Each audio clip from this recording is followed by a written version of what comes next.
All right, what up, people? It's your boy Chig from Green and Eagle Eye coming to you again with a brand new video. This time it is the dreaded one, the big one. It is the season review.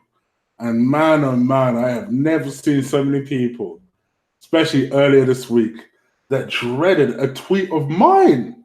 All I said I was doing a season review, and you got even some people I weren't expecting responses from that gave me a negative response. And I was like, gosh, damn.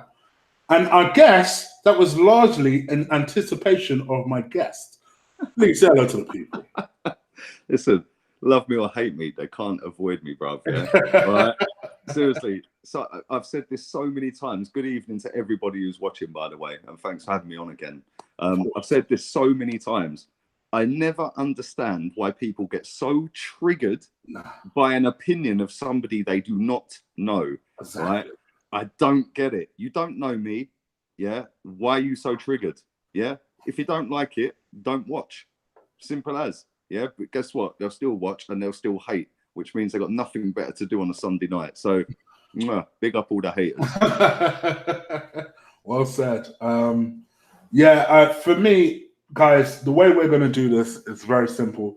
We're going to kind of talk through the season as an overview, and then we're going to get into the player ratings for all of the players. Lee's going to deliberately leave out people he hasn't already disclosed, because you're going to see that in a video, I believe, that will drop straight after. Yeah, when I come off of here, I'll live stream the midfielders and strikers that I haven't done yet. I only did defenders and goalkeepers last night. So yeah. Okay.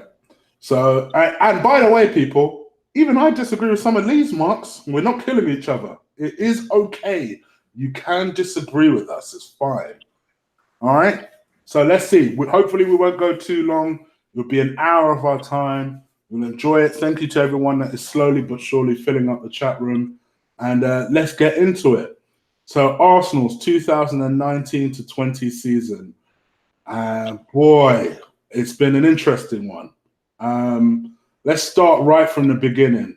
From the old man announcing that he was leaving to us consoling ourselves with the idea that Mikel Arteta was about to become our manager. And within 24 hours, all of that changing and Unai Emery coming on board. What was your entire thought process during that summer last year? It was funny because at one point, Allegri was house hunting, wasn't he? Yeah. I wonder who did that. I wonder who... The funny thing is, Allegri actually owns a house in London already and has done for a decade, mate. So, yeah, there we go. But I heard all those rumours that he was learning English. His daughter goes to university in London. He's got a house in London, in West London. I think it's Kensington. Yeah. He's had a house in Kensington for about 10, 11 years. So he don't need to house hunt, bruv. But he is actually available now, which is kind of ironic. The irony, I know, right? Yeah, but do you know what? I must admit, when Emery was unveiled as the manager, I was so happy, man. Yeah, and like rival fans were so salty. All they came out with was, oh, yeah, but he bottled it against Barcelona. Yeah, bottled it. Yeah, really. Well, Barcelona bottled it against Liverpool this season. Yeah, so what goes around comes around, doesn't it? Do you know what I mean? But, you know, everyone can bottle it. You know, we've bottled 3-0 up against Anderlecht with 20 minutes to go before. Yeah, Ajax bottled it against Tottenham the other night. So everyone can bottle it. But to pin, you know, all these rival fans just to pin that one game on him, yeah? And then they come out with, oh, yeah, but... yeah, he won the treble, but that was easy to do because it's a farmers' league. Okay, how comes Thomas Tuchel ain't done it this season then? Yeah, my man lost to the team fucking bottom of the table, or down near the bottom of the table in one of the cups. Yeah, failed in the Champions League again. Yeah, and yeah, obviously they're going to win the league or won the league or whatever, but that's standard, man. It's like Celtic up in Scotland, isn't it? It's a standard procedure. They're going to win the title. Yeah. So, you know, everyone can mug him off, which they did. But when he done his interview, yeah, explain. I love it. I absolutely love it. When he did that interview, yeah, man, I was creasing up because do you know what? Right? Obviously, as you know, I wanted the previous one gone for a long, long time, yeah? Right? The previous one. Yeah, I wanted him gone for a long, long time, right? That day was like all of my Christmases come at once, mate. It was just like I was so excited he was going, yeah. And then obviously Emery, his first press conference, yeah, and I was just like, you know what, this guy, I like him already. Just like the way he was even trying to do it in English, even though he couldn't speak English, yeah, and his English was really bad, yeah. Although it was better than my Spanish, by the way. Yeah, but the fact that he actually sat there and he tried to do it all in English, yeah, I was like, do you know what? I rate that, right? And then, you know, we've gone into the pre-season. He's given a couple of the kids a go. Smith Rowe scored against Atletico Madrid away in Singapore. You know, you had the whole Aaron Ramsey, is he staying, isn't he staying, with a little smirk out in Singapore, like, oh, that's up to my agent. Yeah, good one, mate. So yeah, we had all of that with, is he staying, isn't he staying? Which players did he want to keep? Which ones didn't he want to keep? Who are we going to bring in? And then he brings in 5 players pretty quick as well. Yeah, Torreira was already done, I think. I'm not sure how much of an input he had. Yeah, but Torreira, we got him in quick. Socrates came in quick. We obviously had Leno come in, and Guendouzi. Nobody had heard of him. But you know, it was just like, and Lichtsteiner as well. Lichtsteiner, I've been disappointed with him, but we'll get onto that later. But yeah, them 5 players came in pretty sharpish, right? So we were like, wow, this is actually a new Arsenal. New Arsenal, right? Yeah. I was on camera saying it. Yeah, we've actually kept our main players, yeah, instead of flogging them, and we've actually signed 5 players. Yeah, and it was like, we've done this too quick. Normally we leave it till deadline day, do you know what I'm saying? Yeah, and then sneak a Danny Welbeck through the back door, but or a Kim Kallstrom or something. Yeah, obviously we've done that with Dennis Suarez in January, but I'm sure we'll get onto that later. But yeah, going into the first game of the season, you could just tell, right? I went to the City game and I went to the Chelsea away game. The first 2 games, right? When them fixtures came out, I was like, oh man, they have stitched him, bruv. Yeah, right. The 2 previous champions in the first 2 games of the season. Yeah, and it was like, it don't get any tougher than playing City at home first day and then Chelsea away second day, does it, right? So I was like, pfft. And do you know what, right? That first game, we had Maitland-Niles at left back. He went off injured. We then brought Lichtsteiner on at left back. And Mahrez, I said this yesterday, Mahrez was ripping Maitland-Niles apart, mate, yeah? Lichtsteiner come on, stuck one on him as soon as he come on the pitch, yeah? My man just went into his shell and got taken off in the end, yeah? Right? And obviously we lost the game, but there was a point in that game where Mesut Ozil miscontrolled the ball when he was clean through. Yeah, and and the keeper Edison had come rushing out. If he had controlled that, I'm not saying we would have come back, but it would have been 2-1 with 12 minutes to go plus stoppage time, right? And they were longing it out, bruv. When they took Mahrez off, he walked from the far corner flag, yeah, literally snail mode, all the way off the pitch. Then De Bruyne walked all the way over snail mode to take the corner. Yeah, and it was just like they were time wasting. And if Ozil had controlled that, we would have been 2-1. And it's a different story, maybe, but we didn't. Then we went to the bridge, and how we did not win. How we lost that game, yeah. Mate. Aubameyang missing his customary sitter every game. Alex Iwobi missed a couple of sitters. Mkhitaryan missed a couple of sitters. And at half time, like, I must admit, right, when we were 2-0 down, yeah, we're all looking at each other in the way end and we're just thinking, nah, man, we can't have this, yeah. So, like, we got louder, yeah. And the atmosphere, I must admit, was really good on that away game. Even when we were 2-0 down, we were like, nah, we're going to back them, yeah. I remember hearing him on TV, yeah. Right? And when it got back to 2-2, bruv, the scenes in the away end. Yeah, mate, I nearly fell down 4 flights of stairs, man. The geezer behind me literally fell over the seats, yeah, where my seat was, yeah, because we were all standing. He literally fell over, yeah, and rolled down the seats. Yeah, yeah, it was hilarious. But we obviously lost. I think it was Alonso, was it, scored the winner? Yeah. But, mate, we came out of that ground and we were just like, do you know what, yeah? That is the first time in a long time since Van Persie scored a hat-trick there that we have come to the bridge and should have won and stuck it on them, yeah? Right? And they were lucky to beat us. Yes, they had a lot of the ball and they tippy-tappied it around and all that, yeah? Right? But if we had taken a half of them chances that we had, that would have been 5-3, yeah? Yeah.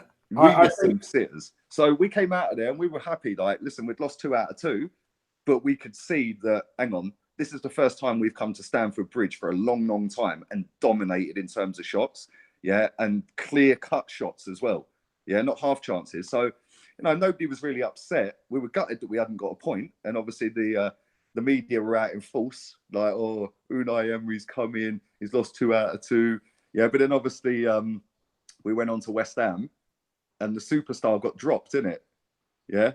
And there was he's driven out of training, he had a bust up, and everyone's going, no, he didn't. No, he did. He actually did. Yeah, he genuinely drove out of the Emirates the wrong way around the car park. Yeah, because we train at the ground the night before the games now, yeah? Right, whereas we used to do it at Colney, Emery's changed it so we train on the Emirates pitch the day before the game, yeah, if we're playing at home. So apparently he got told he weren't in the squad or weren't in the starting 11 or whatever. He spat his dummy out, had a row with him and stormed out of training, yeah?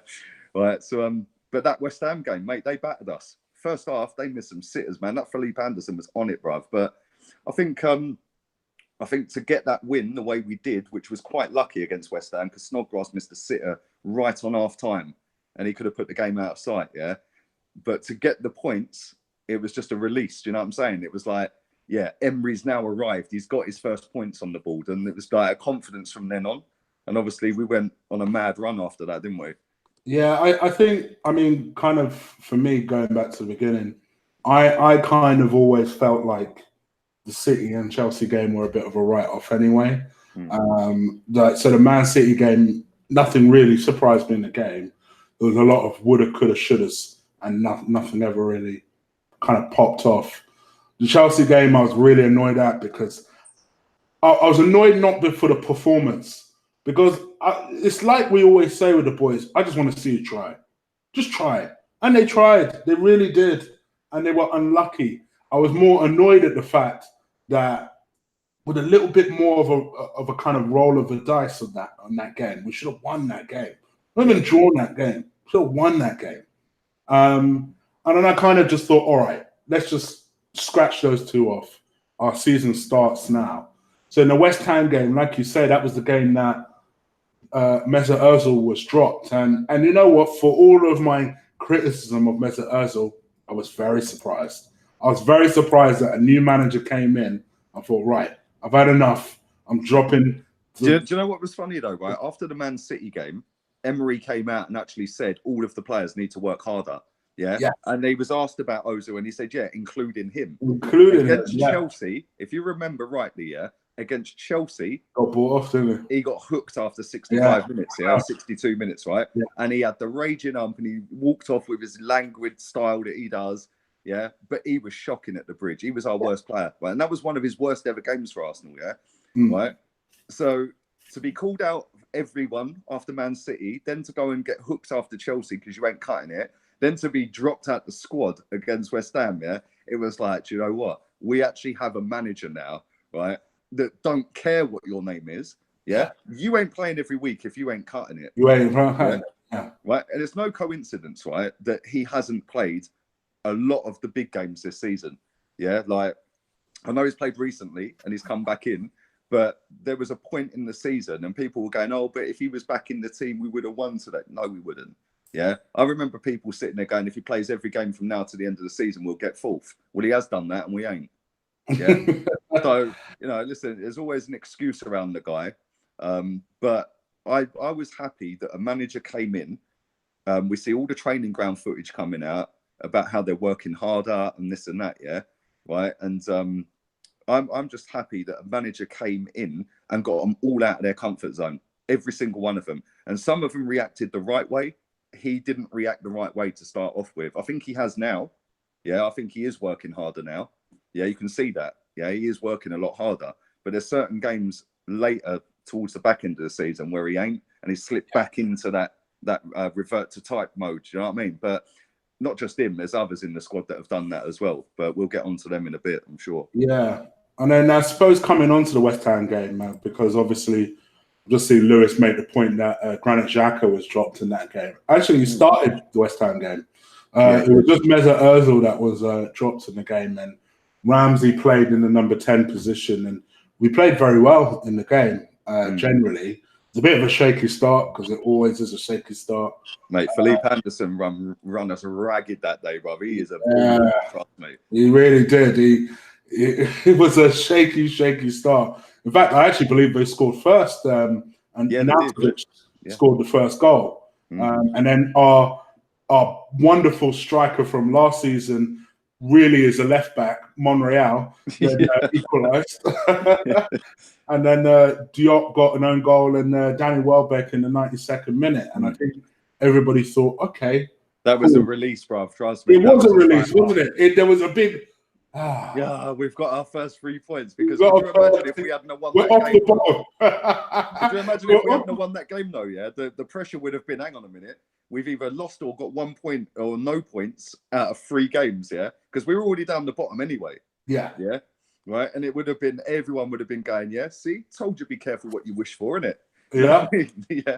But yeah, that was a release, bruv. And then obviously we moved on from there, innit? But and then we started to kick into a bit of a run. From there, it was the very, very close, and quite frankly, Cardiff were unlucky, where we won 3-2 at Cardiff.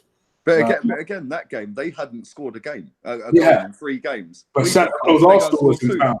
And it took a Lacazette banger. Yeah. About 10 minutes to go or 5 minutes to go for us to win the game. Yeah. Yeah. It's like, but mate, yeah, that was a lucky game. But we were riding our luck, yeah. From that West Ham game onwards, we were riding our luck for about 12, 13 games. Yeah. Yeah. Like even Watford and stuff like that at home. Yeah. They ripped us. Everton ripped us. Yeah. But we were what Emery was doing right. Yeah. I still don't think he knows his best 11 now. Yeah. Even at the end of the season. Yeah. Right. And he definitely didn't at the beginning because he was chopping and changing. Right. But at the time, it was like, wow, you're throwing subs on at half time, bruv. Yeah. You're actually hooking players before 70 minutes. Yeah. Like, but it was working. So everyone was like, masterclass. You know what I'm saying? Like, you know, everyone was pressing, everyone was buying into it, you know, and everyone was getting on it. And all the players were looking like they were a lot fitter. Do you know what I'm saying? Yeah, because you know what? We started because that was a game that under the previous manager we probably would have lost, especially the Newcastle game. I can't remember the last time I went to Newcastle and actually won that game, and that was straight after. I can't remember the last time Ozil's been to Newcastle for a game. Yeah. I think he's only been once in 6 years, bruv. Yeah. He scored. And then Arsenal Vorska came along and they won 4-2, and then we set off the Europa League in style. We were ready to kick on. Then Aubameyang scored a good goal in that game. I remember. Didn't was it Smith Rowe scored in that? Was it, or was it Guendouzi? Smith Rowe? I think it might have been Smith Rowe scored in that. I might be wrong. Remember. I might be wrong. But I can't remember. I feel like I know this information now. Oh no, it was Aubameyang that scored twice. Welbeck and the superstar. Oh, okay, yeah. So so then after that, it was Brentford at the League Cup, which I believe I was there on that particular. Yeah. Mate, they bought loads. Yeah, you was. I gave you the ticket for that game. Yeah. They had the whole of the clock end lower, bro. The whole of there was about 10,000 of their fans there. Bro. Yeah. They were unlucky as well. We got lucky in that game. Yeah, we didn't play great. I'll be honest. It wasn't a particularly entertaining game to watch, but we got the result. And then we beat Watford at home. Lucky result. Lucky. Then we beat quarterback FC, as our mate Frimpong likes to say, 3-0 away. Did it? Yeah, I think Guendouzi scored, and was it Socrates scored in that? It was, yes. It was. Yeah, Guendouzi. No. It was, it was Socrates, Emil Smith Rowe. This is the one you're talking. Yeah, that's the one. And Guendouzi. Guendouzi, yeah. And then this is where the problem. Do you know what's funny? Sorry to cut you off. Do you know what's funny, right? When we won that game, I remember putting something out, a tweet or something, or saying it. I can't remember where it was that I did it, yeah? But I actually said, yeah, don't worry, we'll be back there for the final. Was it on a video? It was a video. Yeah, I'm sure it was a video. I was like, yeah, don't worry, we'll be back there for the final. Yeah. I remember you saying that, and I thought, all right, mate, easy. Yeah. Oh, you did, yeah. Gosh. Mate, I've told you, I've said all season we're going to I hate you predicting shit right. Do you know what? I said on my stream before I came on here, right? This time last year, I went to Madrid for the Legends game at the Bernabeu, yeah? Right? And on the way out there, we were on the train to the airport at Gatwick, yeah? We were on the train, and I said, let me check to see where the Europa League final is next year, yeah? and it was in Baku, obviously. I said, do you know what? Let me check the flights. I was going to book a flight. I'm telling you now, yeah? Right? And I'm gutted I never booked it. It was like 370 quid, I think, for a flight, yeah? Right? Compared to the price now? But even then, the price now is ridiculous, yeah? Like the cheapest, well, you can't do a direct one now unless you want to pay stupid money, but I think the cheapest flight I see was 479, but that's 28 hours traveling at 2 stops, 2 different airports, yeah? But if only I had done that, right? Because do you know what? Even if I didn't go myself, I could have flogged that ticket, yeah, and they could have just paid for the name change. Do you know what I'm saying? Well, But yeah, I knew back then, that was June last year, bruv. I said back then, we're going to go to the final. See? And people say you ain't positive. People say I'm negative and I ain't got a clue what I'm talking about, bruv. Just a quick reminder, people. There's 142 people and there's only 43 likes. What's going on? Come on, Come on, man. Drive up them likes, please, please, please, please. Let's get way through 100 today. I want way through 100 likes. So go on, do me that favor, drive them likes up. Takes 2 seconds. Right, getting back to it. So when we look at the fixture list, this was the prominent game where Arsenal fans famously sung, "We got our Arsenal back." Oh, Fulham away. Yeah, Fulham away. Meltdowns, bruv. It caused meltdowns. Where we destroyed them 5-1. And even I was like, okay. Ramsey's goal, bruv. Ramsey's goal was sick. It's just come on as well, wasn't it? It literally just come on. It was a Lacazette brace, an Aubameyang brace, yeah, and a Ramsey banger. I remember that. And do you know what? That goal that Ramsey scored, if Mkhitaryan hadn't turned that round the corner when he did in one fluid movement, that goal would never have happened. But here's the thing, though. Here's the fun thing about that game, right? Yes, the scoreline was a big one, but I remember Fulham. Yeah, they had some chances, bro. They had a lot of shots in that game, bro. Yeah, it weren't a 5-1 game. It was. They had a lot of shots. They just weren't accurate with their play. But the possession was pretty even. Their shots, they had 21 shots. We had 9. We were just a lot more clinical. That was it. But yeah, we got our Arsenal back, bro. We got our Arsenal back. Yeah. So I think it was happy days, and I think we were flirting with top at the time. Like we were flirting with it. It looked like we were making a play for the title all of a sudden. And I thought, okay, what's going on here? Yeah. And then Arsenal then kicked on and they won 3-1 against Leicester. That was Aubameyang brace, fantasy football, back heels and flicks from the superstar. You know, he actually played well for 45 minutes in that game, man. He actually played really well. Yeah, really well in that second half. Yeah, to be fair, oh shit, I was there this game as well. I was in the clock end. I was with Mike and the American crew. Shout out to them guys. I just remembered I was at that game. Yeah, that because I must admit the first half was terrible. Dead. Yeah, it was dead. And then Aubameyang came on and just thought, fuck this. And the game just he was like, nah, man, we're winning this game, bro. Don't worry, I'm on the yeah. But that third goal, that move for the third goal, yeah, was one of our goal, if not our goal of the season.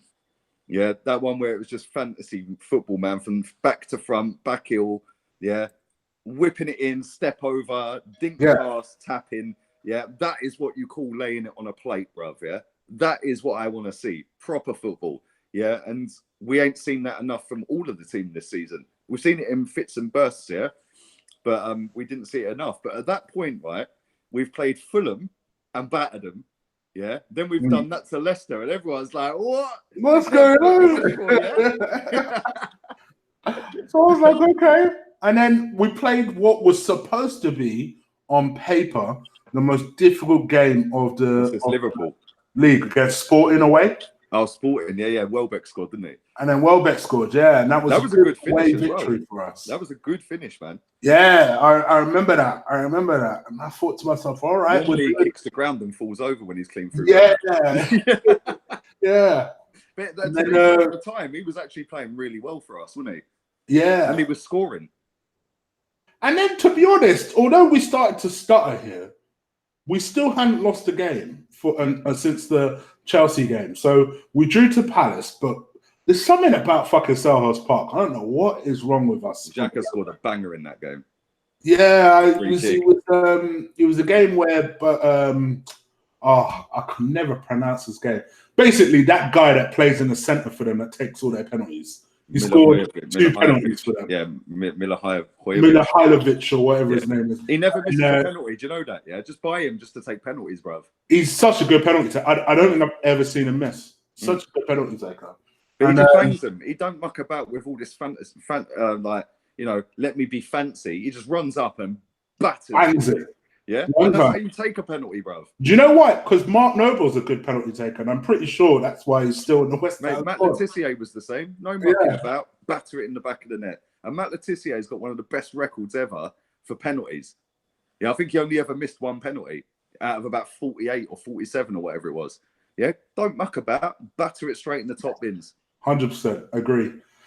And this is where, to be honest, the pragmatic Arsenal was starting to stutter a little bit. We were then Granit Xhaka and Aubameyang managed to get us a Desmond out of that game, and then we played Blackpool. Oh my gosh, I remember that fucking game. Oh, where we won 2-1, but it weren't no good 2-1. It was like, I was at this game as well, by the way. It weren't a proud 2-1. Did I give you a freebie that night too? Yeah, you did. You know, I like when you're making it clear. You hooked me up, but yes. Yeah, I was hobnobbing it with the posh people, man, up in the executive boxes. I remember this game. This game was so that was boring. Dead. That was it was so boring and so annoying to watch. And eventually, Emil Smith Rowe scored I believe it was his first League Cup goal anyway. And Lichtsteiner scored the first one. That Lichtsteiner goal was a brilliant finish, by the way. It was a good finish. It was. That was a sick finish, mate. And that was the one where he got himself sent off like an idiot. Yeah, that's right. Yeah, I do remember that game because it was. I tried to forget it, but I couldn't. And then going backwards. Then it was the Liverpool game, and I remember shitting myself ahead of this game because I was talking it up a bit too much, and Liverpool fans that I know were waiting for Arsenal to fuck up. And in my mind, deep down, I thought to myself, you know what? We're going to get smoked. do you know what's funny, right? I was the complete opposite. I know, you were confident. Yeah, I was like, no way. Fuck Liverpool, man. Fuck Liverpool. Yeah. But you know what? We played really well. Actually, some might say a draw was about right. I think we were unlucky not to win. Do you know what, Chig, right? At that game, I was at that game, right? I was right behind Lacazette when he took that shot. Yeah, I was bang in line with the post, so I knew it was going in before it even hit the back of the net, bruv. Yeah, right. Because as it's arcing round into the net, I was like, oh my god, right? And that game. 5 minutes, like it came up with stoppage time and all that. Yeah, Klopp was taking off strikers and bringing on centre backs, bro. 5 more minutes of that game, we would have done them. We would have done them, 100%. Right? But at the same time, they had a goal ruled out for offside that weren't offside. Right. But Mkhitaryan got poleaxed by the goalkeeper. Yeah, like proper punched him and clattered him. Yeah, and took him out on the edge of the box. It should have been a free kick or a penalty. But that was play on. Sadio Mane got done as well for a header off, or was it Van Dijk? I think they hit the post. I think it was Van Dijk, but he got clattered by the goalkeeper too. Yeah, and it was like 2 in 2 minutes either end. Both had been clattered by the keeper. Play on them both, right? So that sort of evens itself out. But the one thing I remember from that game, is they had a breakaway right in the first half, and Salah was gone, bruv. Yeah. And out of nowhere, Granit Xhaka, of all people, has run 70 yards, right, and slide tackled him in the penalty box. I was like, where did he suddenly get pace from? Yeah. Oh, and if he timed it wrong, do you remember? If he had timed it wrong, straight red card and a penalty.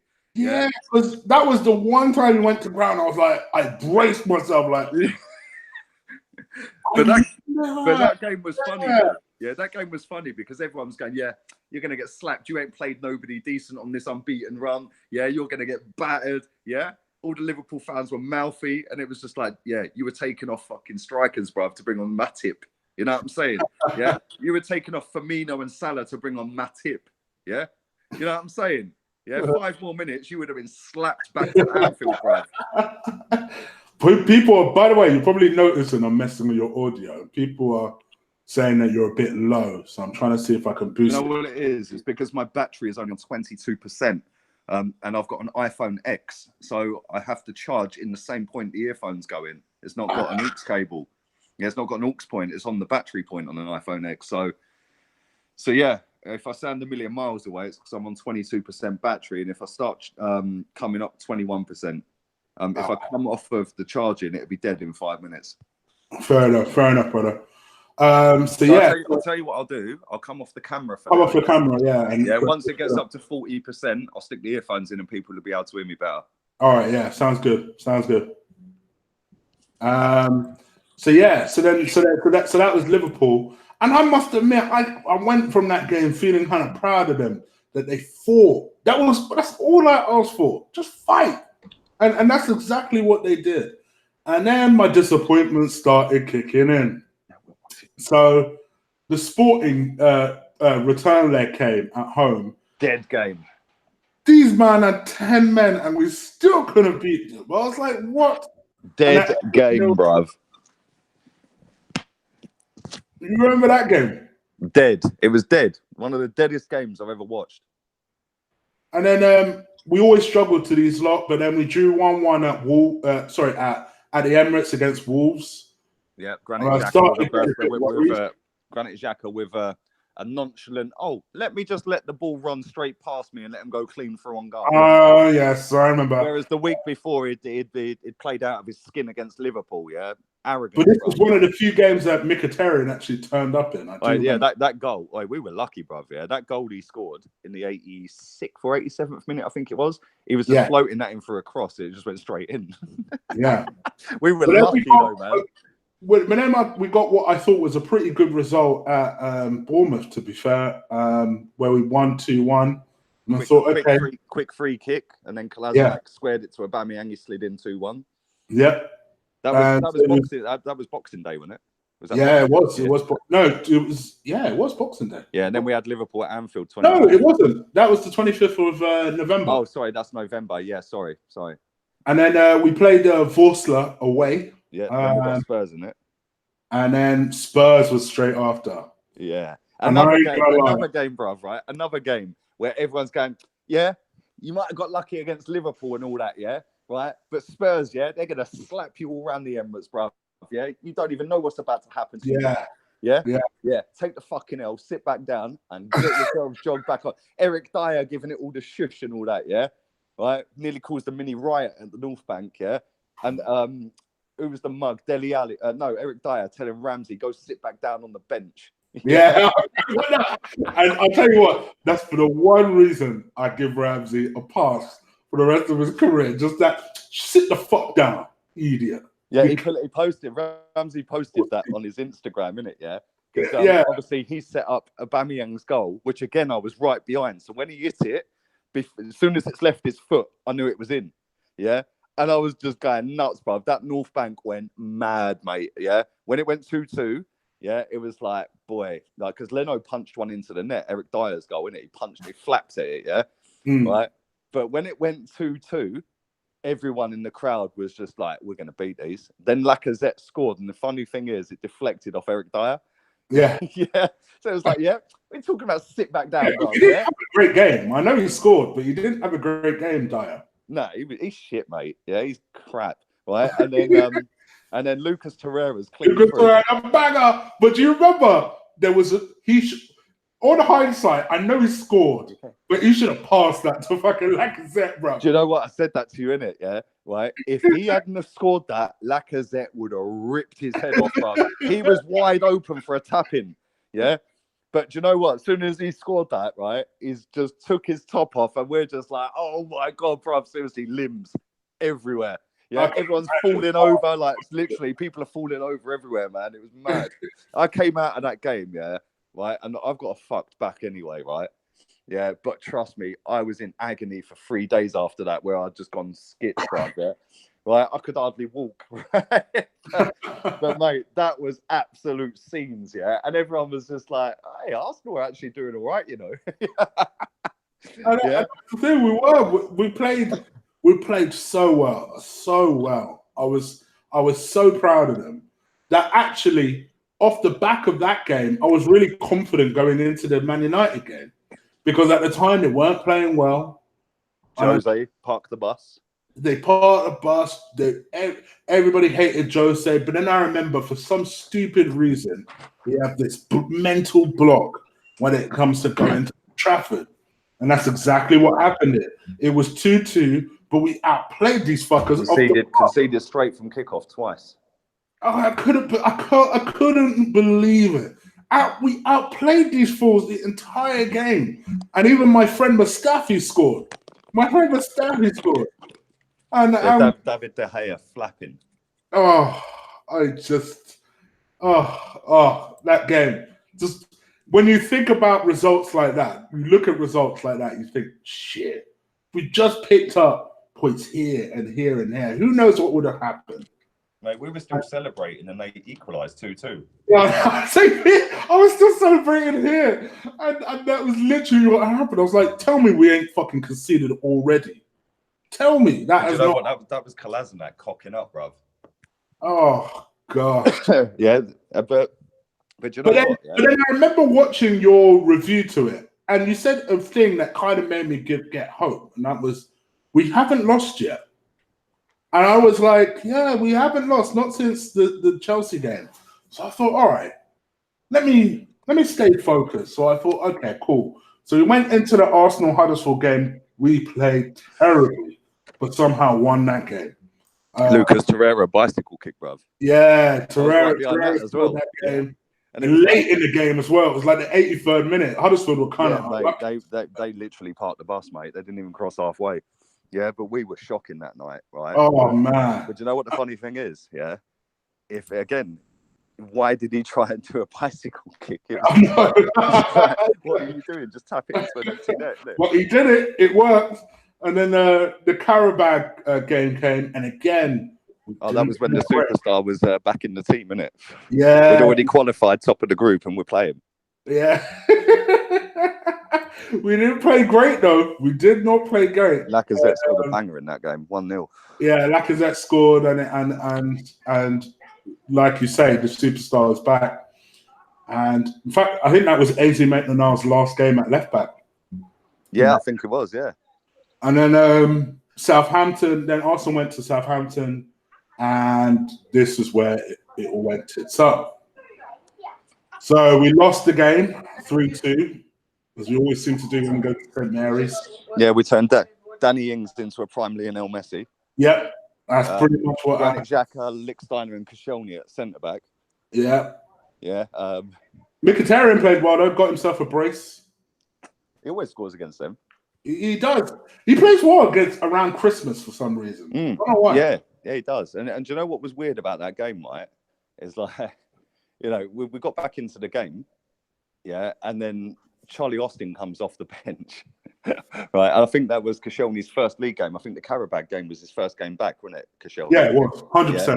So that was his first. I remember thinking we picked up a couple of injuries and we had to play him.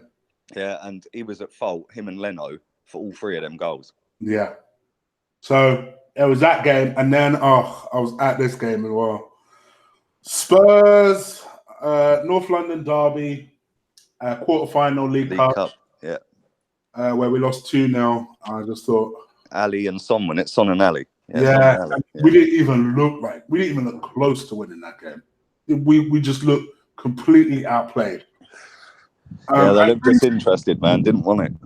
And people were starting to worry here.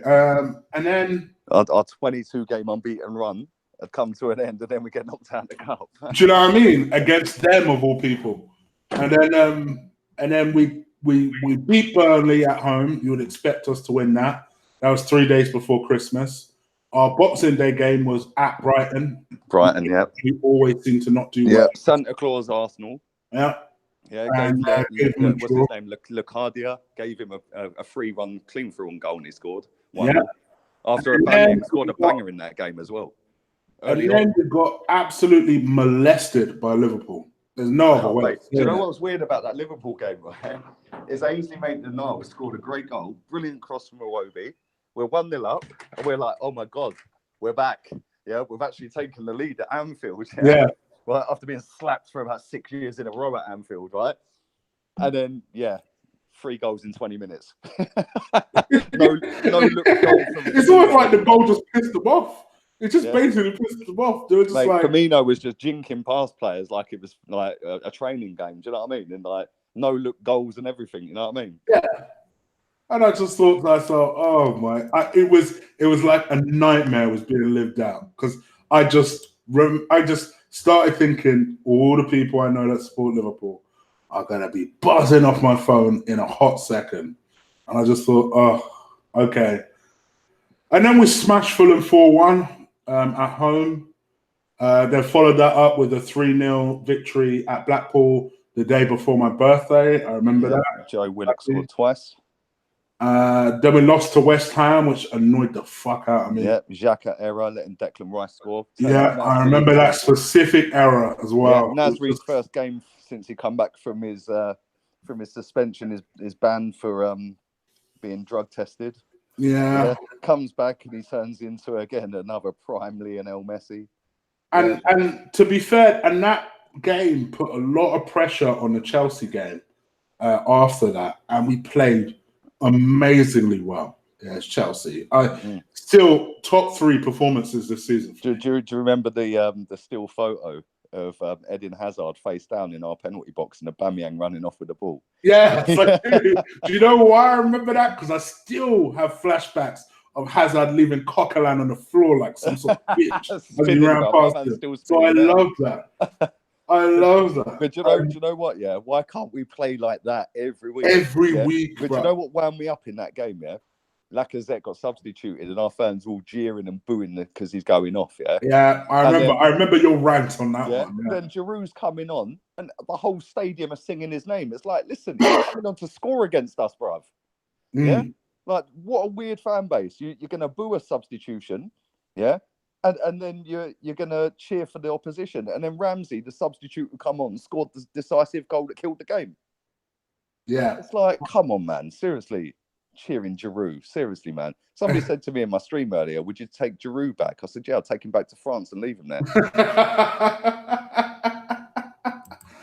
Oh, gosh. And then we went into the FA Cup game full of hope, figuring it was at the Emirates. Surely we would not be beaten at the Emirates in the FA Cup game.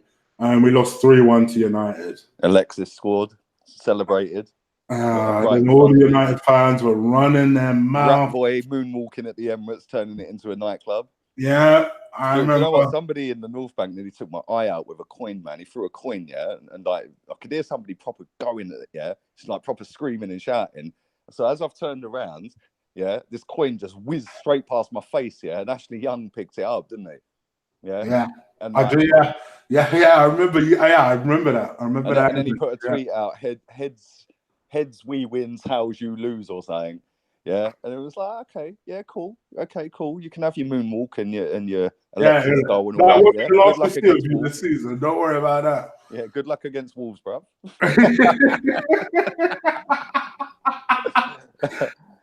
And then, so then we beat Cardiff barely at the Emirates. Another dead game. And then there's no other way of putting it. This is where the well beaten at City. This is where the banter kick. Do you know what's funny about that game, that City game? Yeah, right. I was waiting for Lee Judges outside the ground because he had my ticket. Yeah, right? And he was in the pub with Kevin Campbell, right? And I'm saying to him, like, bro, how long are you going to be? He goes, yeah, I'll be there in 5 minutes, bro. Don't worry. Yeah, 20 minutes later, I'm ringing him. Where are you, man? He goes, yeah, I'm just having one more pint. Yeah, right? And then I was like, okay, cool. So now it's getting to like story. Yeah, it's now getting to like quarter to kickoff. Yeah, like 15 minutes till kickoff. I'm like, I'm not starting to worry. The rain's coming down. I'm outside the Etihad on my ones. Yeah, like everyone else has gone in. Yeah, like so I was like, okay, cool. So I rang him, right? And the funny thing is, right, he turned up. Yeah. And as he turned up and gave me my ticket and we were going through the turnstiles, today's goal scorer in the first minute, Sergio Aguero. I was like, fuck off, man. Missed the first fucking goal as well.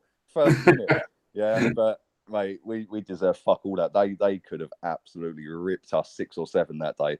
They were too good. Kevin De Bruyne, man, and Sterling, they were on it that day, man. Aguero hat-trick. And then Aguero bagged the hat-trick against Chelsea the following week. It was like back-to-back hat-trick. I remember. I only remember that because he was my fantasy football captain when he started doing well then. So yeah, that was the only good thing from that fucking game. Let me tell you. And then Arsenal beat Huddersfield at Huddersfield, which you would have expected. No one really got excited off the back of that, especially because we then followed it up by losing to Barté in the first leg. Yep, lost to Farmers. Yep. But then followed that up by smashing them 3-0 in the following game. We had a week off, didn't we? Yeah, we had the week off Barté, because that was the next leg of the FA Cup, which we weren't in. So, and then this is where I guess Arsenal started to gradually pick up momentum. So we beat Southampton 2-0, which we normally struggle with at the Emirates. We smashed the back doors of Bournemouth in 5-1. Yeah, Lacazette scored a banging free kick that day. I remember that free kick as well, yeah. I think we had 5 different goal scorers. We had 5 different scorers. The superstar, Ozil scored the first, I think, didn't he? Yeah. So we had it into the ground and looped it over the keeper. His little bounce. I must admit, I'm no fanboy of this, but even I love that fucking type of technique that he does have. I know how mate, do you know what? That is a sick finish, yeah. But you know what, right? The funny thing is, why has no goalkeeper read that? It makes no sense. But you know what? My mate Jay, I'm sure he won't mind me saying this, right? When we were at school, he used to do the same fucking trick of stopping the ball, then carrying on running, right? And it used to work on everybody. And it was like, how do you always get away with that same fucking dead trick of yours? It's like, people can't stop me, man. People can't stop me. So if it works, it works. Do you know what it is? It's probably like, because obviously the goalkeeper's got a split second to make a decision, isn't it? Yeah, right. So if he goes down thinking he's going to drive it low, like across the ground, yeah, he can bounce it over him, yeah, because he done it against Liverpool last season in the 3-3, yeah, right. But if you stay on your feet and he drives it low across the ground, you look at mug as a goalkeeper, innit? Yeah. Whereas if you go down like he did, and he bounces it over you, everyone like credits the scorer, not the goalkeeper saying, "Oh, he's had a mare." Yeah. Whereas if he stays up and catches it, Ozil looks a prig. But if he drives it low through his legs or across goal and it goes in, the goalkeeper gets ripped. Yeah. And then then I remember the Spurs game. Oh yeah, Spurs. Yeah. Oh my God, I still have nightmares of that penalty, mate. Yeah, the Spurs. Do you know what? We got off to the perfect start. That goal from Aaron Ramsey, bruv. Oh my God. Yeah. Because I think it was Sissoko was catching him up, or Davinson Sanchez, one of them two. Yeah. And he rounded the goalkeeper, and I'm thinking, please, just hit it. You're taking too long, bruv. It took an eternity for him to get to goal, didn't it? Yeah. Right. But, mate, what a finish. And then he's run off giving it, this is my house, bruv. Yeah. Like Wembley, innit? Yeah. And it was like, do you know what? We're on it today. Because everyone gave us no chance against them lot again that day. Yeah. And to be fair, everybody turned up that game. Yeah, proper.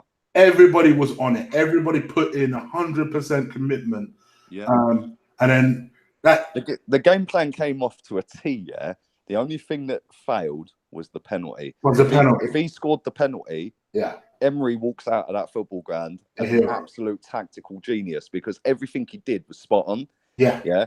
The way he made the changes, the way he pushed them back, the way that our players were like all fighting for each other. He got everyone fired up for that game, yeah, right? But Aubameyang, yeah, and I remember having a bit of a meltdown after that game, right? Because it was like, hang on, you've scored against Lloris at home in exactly the same spot. You went to put that one in stoppage time, right? And that was on or around the same week that Rashford buried that penalty against PSG. Yeah, and it was like, Rashford had to wait 5 minutes to take that penalty, bruv, yeah? And he steps up and you just knew he was going to score it. He fucking levered that fucking penalty, yeah? And it was like, listen, Aubameyang, you just got to step up, bruv, yeah? and put your fucking laces through it. Yeah, but he didn't, and we didn't win. We drew. We all came away screwing because it was a draw and we were gutted. But then we had United and we got a penalty the next game, innit? And Lambert handed it over to Aubameyang, didn't he?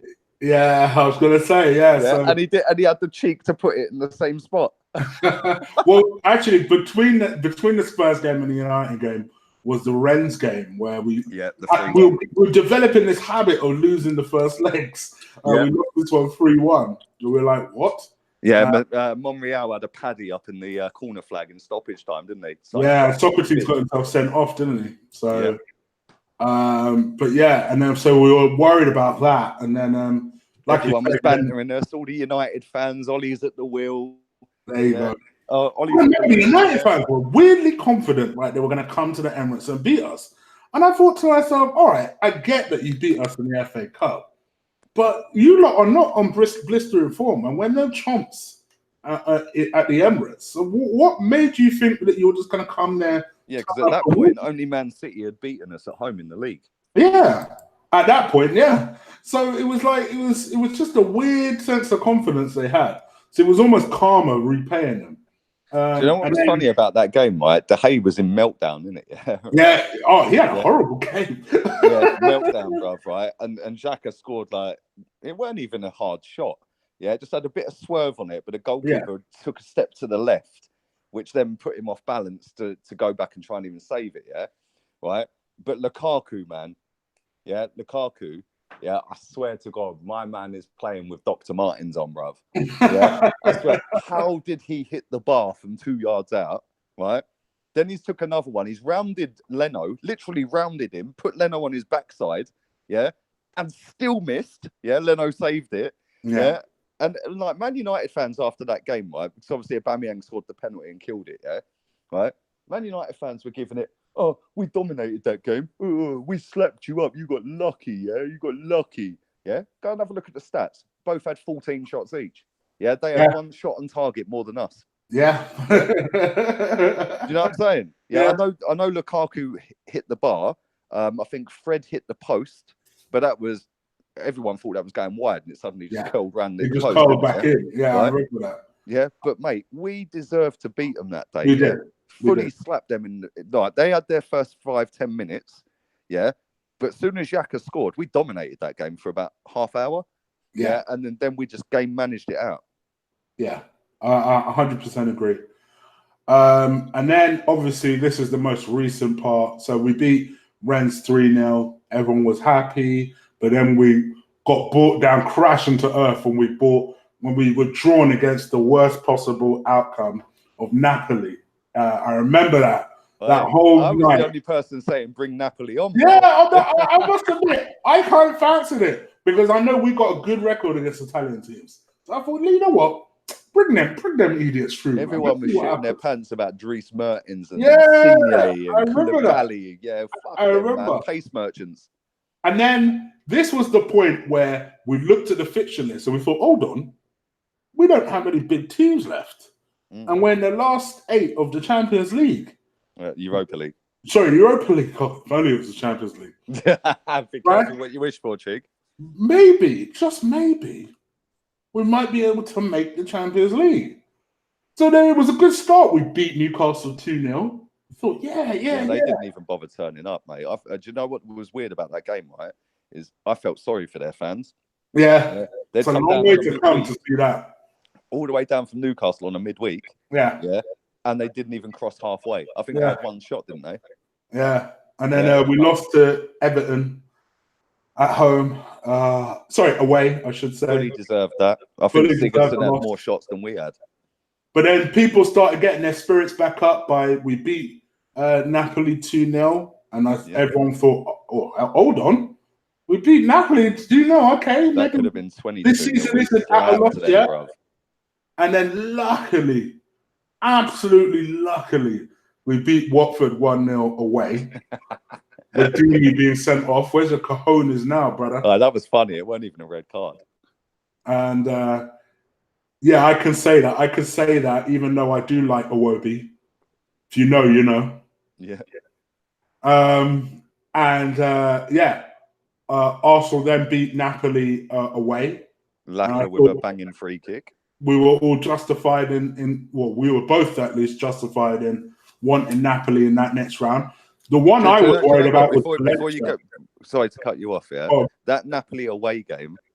Petr Cech made a great save from Callahan inside the first 20 minutes. I do remember, yeah. Yeah, they broke away. They ripped us. It was probably the only time in 180 minutes they ripped us wide open. Yeah, but I thought we played so well. Mate, through both legs, to be fair. Yeah, mate, the first leg, they could not get anywhere near our intensity and our pace. And I remember saying to Robbie after the game, yeah, I was like, you see Dries Mertens and Insigne, yeah, they'd flop in the Premier League, right? Because the intensity of our game is not suited to play. Mertens like in his 30s now, so he's finished anyway, yeah. Right? But that Insigne, I see him up close and personal, bro. That guy is smaller than Lucas Torreira, bro. Yeah? Right? My man is literally, a dwarf. Yeah, he is so small, it is unreal. My daughter's 9, she's taller than him. Technically very good, though. He is very good technically. Yeah, mate, Maitland-Niles pocketed that brother, bruv. Trust me. He did. He did. Went straight through him a couple of times. He couldn't handle it, bruv, yeah? It's all well and good doing your tippy-tappy fucking running at full pelt in Italy, bruv, yeah? You're not in the big boy league, yeah? They could not hack it. We turned Koulibaly into a prime Titus Bramble at the Emirates, bruv. Yeah?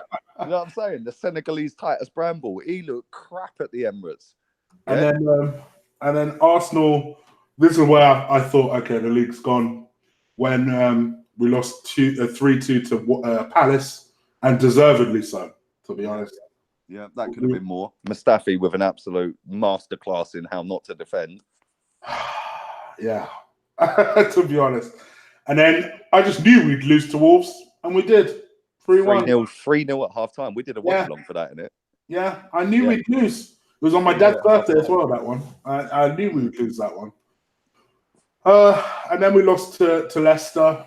We were also down to 10 men. Stupidly. We realised it's gone. Yeah, stupidly down to 10 men. Madison cheating. Maitland-Niles cuddling him, saying, "Oh, don't worry, bruv. Yeah, don't worry, mate. Don't worry, mate. We're mates, innit? Yeah, England teammates and all that. Yeah, don't worry, bruv. You just got me fucking sent off. Yeah, I'll just go and take an early bath, bruv. It's cool. I'll meet you afterwards for a chinwag. I'll meet you after for a chat and a drink. I would have been going fucking mad, bruv. Yeah, cheating bastard. But you know what? Yeah, fair play to Leicester, right? Because they fucking battered us. Yeah, battered us. Not only on possession, but on shots. The goal that Vardy scored from the Kasper Schmeichel free kick. 92 yards he booted that ball straight between Socrates and Koscielny. Yeah, my man takes the touch, plays crossbar challenge, and then nods it in. It's like, what is going on here, man? Like, the goalkeeper's nowhere to be seen. The centre backs are flapping. My man hits the crossbar and nods it in. It's like, okay, yeah, we're fucked. Yeah, we're not getting top 4. Like, these men are down tools at this point, bruv. Yeah, 100%. And then we beat Valencia 3-1 at home. It was one of them scores where people were happy, but there was that away goal that people were like, ugh. The third goal from Aubameyang was made everyone suddenly have hope. Yeah. But you know what? That was the first time Kolasinac actually put a decent cross into the box in 95 minutes. Yeah. Every single one was hitting the clock on the clock end. Yeah. Like literally, or in the North Bank upper. He was shocking that night, Kolasinac, yeah? The one time he puts the ball in, bang. But you know what was funny? That game, we responded quick. Yeah. Right? We looked out of our depth at time. Guendouzi and Xhaka were all over the gaff, bruv, yeah? We did a watch along for that as well, yeah? At one point, Xhaka's on the left wing, yeah? And Guendouzi's on the right wing. Yeah. And they're just walking straight through the middle. And it was like, what is going on here? Like, they're literally just walking straight through the middle. They had a couple of chances that whistled wide. Czech made a good couple of saves. But that third goal, it was like, oh, breathe. We've got the killer goal. We've got a safety net now. Yeah. Agreed. Got that. And then Arsenal then drew at home with Brighton. At this point, everyone was just like, all right, whatever. Let's go back to Xhaka again, walking off like he didn't give a toss when he gave a penalty away. Yeah. It's almost like he's done it on purpose, bruv. And then I actually thought this was our best away performance, certainly since Spurs, and that was when we beat Valencia 4-2. I actually thought it could have been more, to be honest. I thought. Do you know what was weird about that game, right? Is that game started exactly the same as it did at the Emirates. Yeah. They scored early. Yeah, dominated, had a couple more chances, but then we replied quick. Yeah. Yeah. Then we go 2-1 up. Yeah, but this time they came back. Yeah. But then as soon as we got that third, yeah, it was like, yeah, you're done. We're on our way. We're on our way. Yeah. And then Maitland-Niles, again, I thought he was out of his depth in that game for the whole game. He was getting rinsed, bruv. Yeah. Now, me and you disagree about this because I he thought was he getting started ripped. terribly, but then improved as the game went on. He was getting ripped defensively, but the cross, the bit of skill he did, and the cross he put in for Aubameyang's second goal, yeah, unbelievable, mate, unbelievable techers, bruv, yeah, that was class, right? But defensively, he was a liability all night. Yeah, he was getting ripped, and if he does that in the final against Eden Hazard, I know, we'll be a bang from. Yeah, Guedes is not even on the level of Eden Hazard, bruv. Yeah, if he does that in the final against Hazard, we're in trouble. Yeah, but and then fair play to him though, because he ain't a right back, and I think he's done pretty well, mate. He's done well, yeah, he's done well. And then we obviously finished off Burnley last weekend when we beat them 3-1. So now we've done all that. Let's get into the player ratings. To be honest, I'm not going to get into a debate because people are going to bitch and moan about whatever mark we give, right? I'll tell you what to do, right? Don't give your rating for defense. Well, actually, give your rating for defenders. I'll give you mine for goalkeeper and defenders, yeah? Midfield and strikers, I'll do that on my stream afterwards. Yeah, all so you just give your mark for that. All right. So my mark for Leno, I saw your mark yesterday. I thought it was generous. I give him a 7. I think he's had a good season. I think there's room to improve. I expect him to improve. I think it's a good signing. I do see some potential there. And I think, I think a 7 out of 10 is a good representative for what he did this season. Do you still stick with your 8? I'm sticking with my 8. Do you know why? Because when Chig started at the beginning, and he was nearly scoring own goals. Yeah, he nearly scored an own goal against City, I think it was, where he just crossed it straight back across his box. It just skimmed the post, right? And the crowd are all jeering and, oh, what's going on, right? Leno's come in, and every time I've been to games and the ball goes back to him, even with 3 men pressing him, even Liverpool's front 3 pressing him, he's so comfortable, bruv. Yeah, and it's like, he just knows he's not as good as Edison, yeah, or Alisson. Let's get that right. Yeah, both of them are next level. Yeah, right. But I think he has the capabilities to go to that level, right? And I think that he's shown enough to me. I know he's had his moments against Tottenham. He flapped and put one in. Southampton, he was shocking. But against Tottenham away, that double save from Eriksen and Sissoko, wow, save of the season, mate. Yeah, and I just think that he's brought an air of calmness around the defence that you don't necessarily get when Petr Cech's in goal. When the ball goes back to Cech, his kicking's woeful. Yeah, and he invites pressure and he panics. Whereas Leno's just too comfortable, man. It's just like he could play in centre back. Yeah, he could play in DM. Yeah, deep lying. So I'm going to stick with my 8, man. I think he's been brilliant, mate. He's had his moments, but for a first season, new league, everyone's saying he's going to be susceptible to the physical side in the air when he's coming for balls. I think he's been brilliant.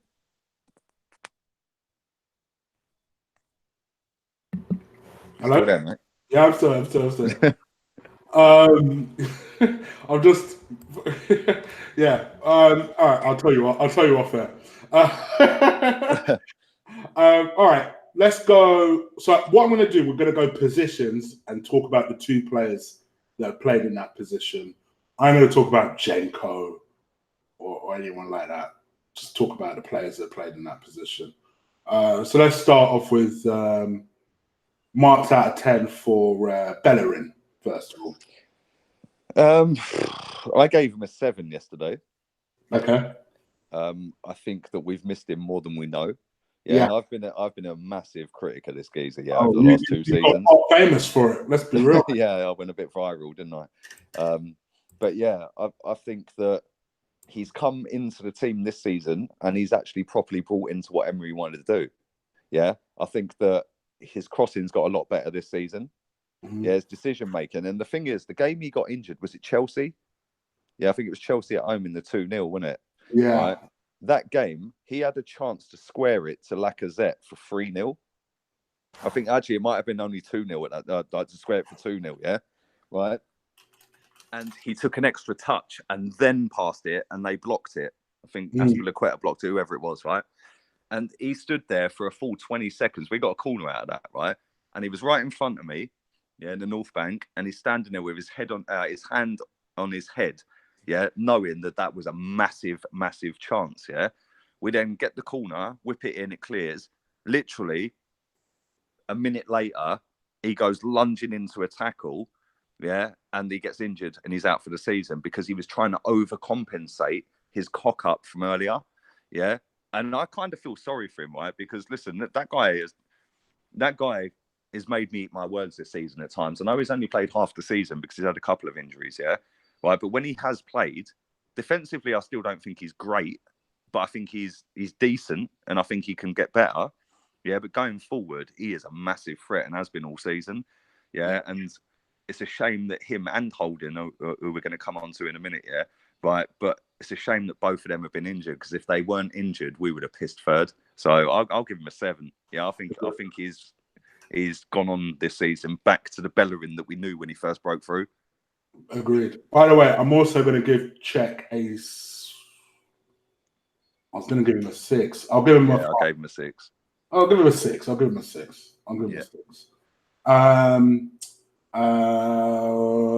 I agree with your 7 for Bellerin. Ainsley Maitland-Niles, I'm going to give a 5 to.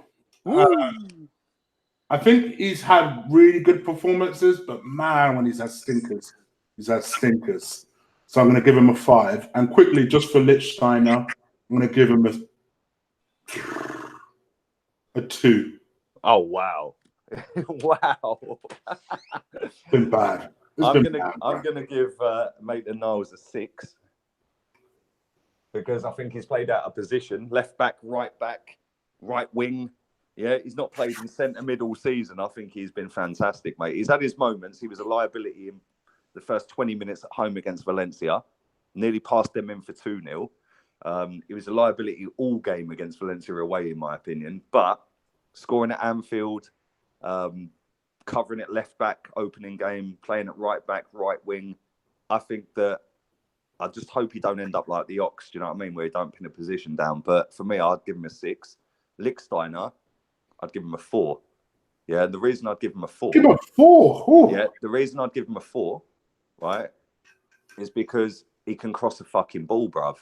Yeah, right. And if you look at the games he's played, especially towards the last 10 games of the season, where he's got in the team and played, yeah, that guy, every time he gets the ball, he whips the ball in and it's pinpoint. Yeah, that don't happen on the other side.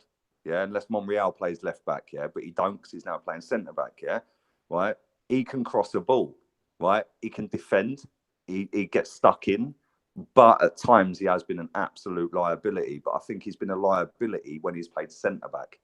Yeah, which again ain't his position. He's a right back. But when he's played right back or right wing back, I don't think he's been a disaster to the point where I'd mark him under a 4. I think he's been all right, just below average. All right, so let me get through the defenders and I'll get your thoughts. For me, I'm gonna give Koscielny a 6. I think he had a terrible start, but he's had some really, really good performances.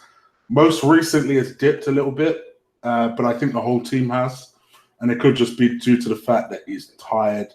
I actually agree with your comments yesterday. I can see him retiring towards the end of the season. Yeah. Mustafi, I'm going to give a 3. I know you're going to give him higher. Wow. I know his stats tell a different story. I think the sooner we get rid, the better. It's just not a defender. Not to me. He has been better the last 3 games, which is why it's not 2. So it's 3. Who are the fucking other defenders? Oh, Socrates. See, Socrates for me, up until the last 10 games, was set to get a 7. Yeah. But in the last 10 games, I ain't been that impressed. Yeah, he's been a bit of a liability. Yeah. And Mustafi's actually been better than him. Huh? Mustafi's actually been better than him the last 4 or 5 games. Yeah, I agree. He's been our best defender, to be honest. But yeah, I'll give Socrates a 6. Who else do we have as defender? Oh, Holding, Mavropanos, Monreal. Holding. I miss Holding. I'll give Holding. I'd give him a 6. I think he was on his way to a 7, but I don't think played enough games, so I'll give him a 6. Mavropanos. I still think the potential's there. I know you don't see it. I still think the potential's there, but I have to admit it's been a 3 this season for him. Monreal needs to be better. I'll put I'll mark Monreal with the left backs, man. I'll mark it with the left backs. That's it. So let me get your thoughts on the centre backs. I'll go with Mavropanos a 3. Yeah, I think the Arsenal fans stuck him on a pedestal for some reason. When every game he's played, he's either gone limping off injured, had a red card, or been an absolute disaster. Yeah, and let's be real. Go and have a look at the games. Yeah, he's been a liability at times, right? But because it's not fashionable to rate Mustafi. Yeah, everyone's like, oh, Mavropanos is better. Well, he actually ain't. Yeah, let's be real, right? He ain't. It's a 3. Mustafi, I'd give a 4. I think, like you said, towards the back end of the season, I think he's got a bit better. He's had some very good games. He scored against United. But other than that, given the penalty away against Tottenham, other moments where he's dived in at Fulham, dived in at Palace. Yeah, absolute liability. Get rid. 4 out of 10. Socrates, I'd give a 7. The only reason that ain't higher is because he's fell away this season towards the back end. Yeah, otherwise he would have been 8. But at times he has been a proper throwback to what we have needed, like an old school. I don't care who you are, I'm going to eat you alive. Yeah, and the shithouse level of this guy, yeah, where he's pulling that Ashley Barnes down against Burnley and making out Ashley Barnes is pulling him, yeah, and little things like that, and then falling on top of him and giving him a little snide jab in the ribs as he's getting up. Yeah, love all that, yeah. But I think that at times he has been a liability, like when he got a red card at Rennes. What did you give him? Sorry, a 4. No, Socrates a 7. A 7. Yeah, Mustafi a 4. Mavropanos a 3. Koscielny, I'll give a 6. Okay. I think he, mate. Listen, this guy surprised me, bruv. Yeah, like, I didn't know he had a few good performances left in him. No, I was with you. I'm with you. Yeah, I thought he was finished, but he's proved me wrong. Same as Bellerin. Yeah, Rob Holding, I'd give a 6. Yeah, we have badly missed that guy. Yeah. If you go back and look at the 4-2 game against Tottenham, right? He spent more time on the edge of their penalty box than he did on the edge of ours because he was the one that was told you can walk out with the ball. He's got the technical ability and the confidence to do it, right? Which then gives Kolasinac or Monreal the overlap. Your midfield press them back and you pin them in. Yeah, it's no coincidence. Soon as we miss this guy, yeah, that everyone gets a nosebleed soon as they carry the ball out from defence and turn around and pass it backwards. Yeah.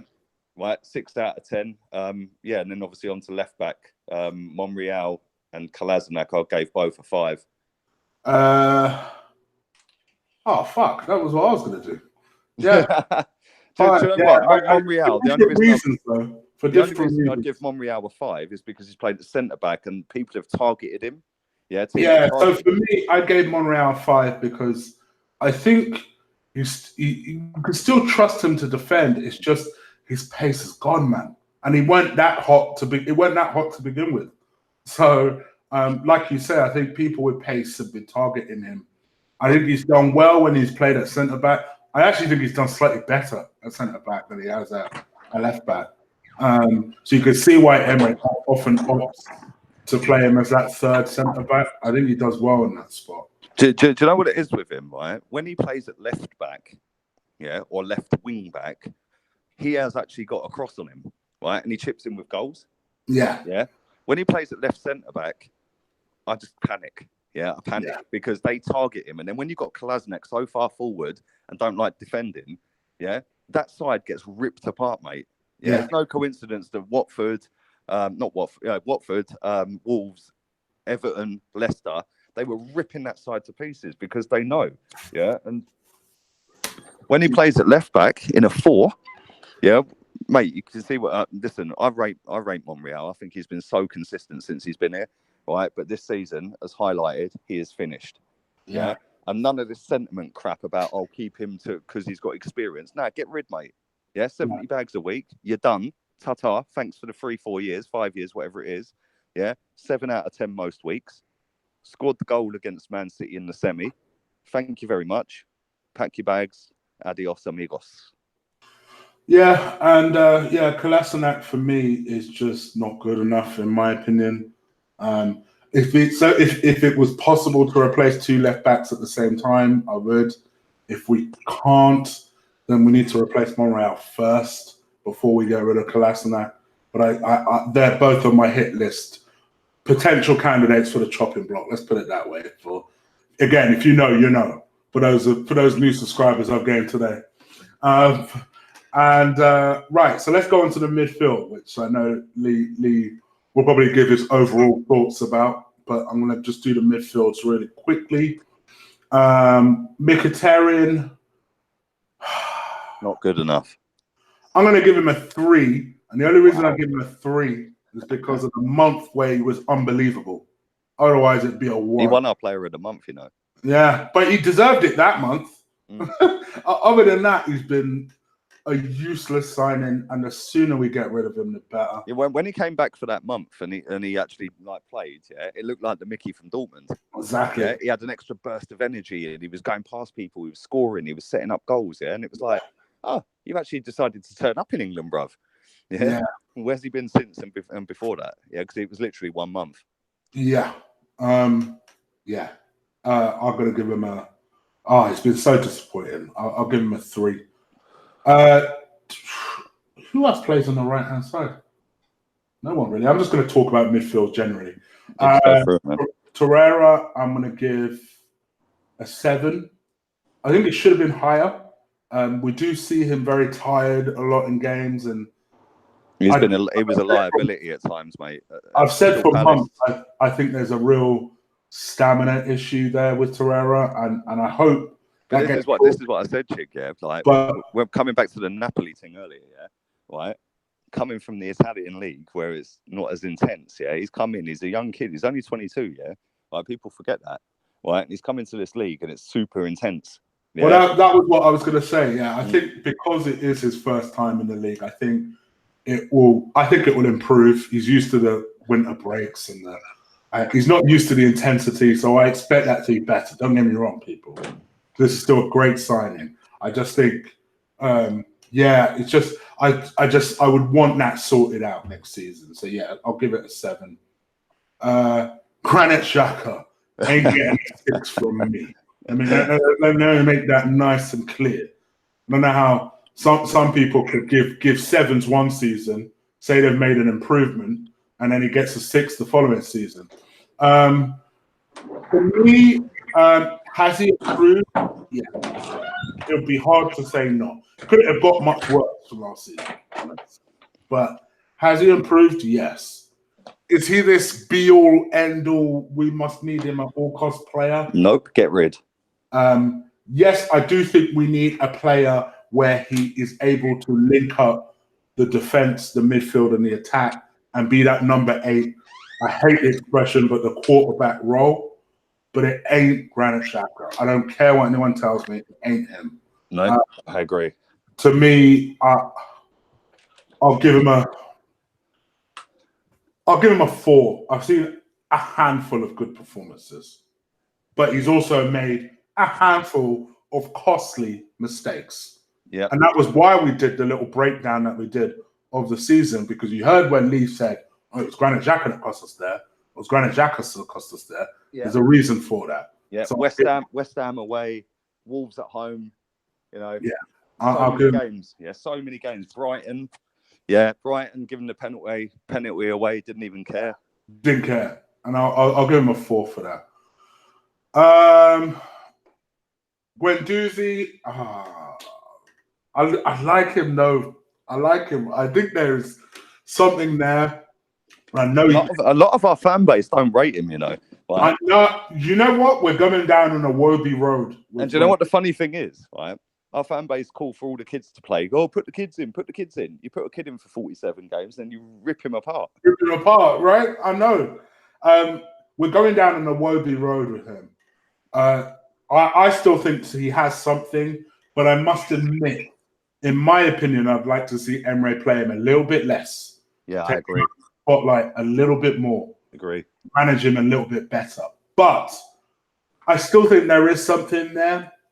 Mate, the fact he's played him in pretty much every big game, yeah, in his first time in this league for his age, coming from, let's be real, a tripe league, second French tier, to play him against City opening day, it was like, whoa, really? Now, I know we're going to light up the chat room because we're complimenting Guendouzi, but I'm going to say this. Based on performances, I can't give him more than a 4. Oh, but wow. I do think the ceiling is high with him. But if we're basing on performances, if I'm being real, I ain't seen enough performances to justify more than a 4. Oh, when you really think about it, you're harsh. And I'm just being real. There's not been enough performances where I've been like, oh, Guendouzi was amazing in that game.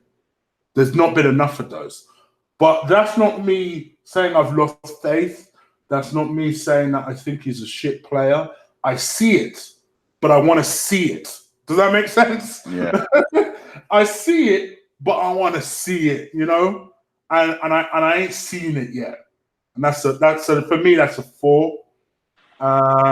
Is anyone else in the centre I'm missing? Ramsey, I'll give him a 6. I think he's been very, very good. Oh, you know what? I'll give him a 7. I think he's been good, man. I ain't gonna lie to you. And I think we're gonna miss him against Chelsea. Hopefully not too much. I think he's been really good. I admire his professionalism. Yeah. I wish we'd seen that a little bit more throughout his tenure. I've got to admit. But I think he's been so good. And he gets an extra point from me to a 7 simply for telling Dyer to shut the fuck up. El Neni? So, yeah, he gets a 7 from me. El Neni? El Nene, a 3. That's a bit high. He says I'm harsh. But do you know what? At the same time, we know he's limited, yeah? Yeah. Right? And against Burnley, do you remember a couple of weeks ago when we played Palace, Guendouzi and El Neni, everyone's got to drop deep to get the ball, yeah? We created 20 goal chances against Burnley with that midfield. Yeah. You know what I'm saying? All the excuses, bruv. Alex Iwobi. Oh, great. Let's cause some controversy here. I think it's been better than last season. Miles better. Needs to be better next season. Yep. And I'll give him a 5 for that reason. Wow, you are so harsh. Because I would have given him 3 last season. Well, I can't disagree with a 3 last season, but you are super harsh, bro. Yeah, I'll give him a 5. I don't see enough to give him a 6. Joe Willock? Joe Willock? You're going to mark him? He didn't play enough games, innit? I think you've got to play 5 games for me to mark you. Did Mavropanos play enough games, though? He didn't, but fuck it. I did anyway. The superstar, let's just get this out of the way. I'm going to give him a 4. Let's move on. He's on that way back. Lacazette, I'm going to give him an 8 out of 10. Okay. Just for his goals and assists. Aubameyang, I'm going to give him an 8 out of 10 for his goal tally. It's been amazing. I don't think we've seen enough great performances from him. Goes too many away games, bruv. Goes too many away games. Particularly the away games. I've got a feeling you'll mark him a bit less than that. But I feel like he has scored 31 goals. Yeah, you can't knock that, man. It'd be pretty hard. Even when, do you remember back in the day when we had Adebayor, right? I was so annoyed because I kept saying to my boy, he should have had 45 goals. But it's pretty hard to say that someone's been crap when they score 30 goals in any season, and he has. So I'll give him an 8. Eddie Nketiah, I'm going to give him I was going to say a 5. I'll give him can I justify a 6? I'll give him a 5. I'll give him a 5. He's finished the season well, but he hasn't had enough of that. So he missed a couple of sitters against Blackpool away. Yeah. But I think he's been decent when he's come on recent weeks. Yeah. Obviously he scored his first Premier League goal the other day as well, didn't he? So yeah. People are criticizing my mark for Iwobi. I hear it. I want to see more. What about Dennis Suarez? I hear more. Did Suarez even play 5 games? I'll give Suarez a -1. What the fuck was the point? What was the point? You missed Danny Welbeck.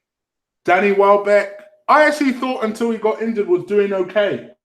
I'll give him I can't give him a 6. I'll give him a 5 as well. 5 ain't a bad mark, yo, people. You can't give Welbeck a 6. Jesus Christ, you're harsh, bro. I'll give him a 5. I'll give him a 5. As for Emery himself, I'm going to give him a grade rather than a mark. I think he has had an impossible job to do, to follow up with the job that the previous manager did. And in spite of that, and taking largely the previous manager's squad, he's improved our league position, albeit it wasn't the league position we wanted. And he's taken us one step further in the same competition that the previous manager failed to get us into the final of. So I think for that reason, you have to give Emery a B-. If he wins it, a B. I think he's had a good season. I know that's not a popular mark. I know that people are screaming Emery out, but I actually think he's done reasonably well. I think he's made some errors, and time will tell in a lot of ways if he's learned from those errors.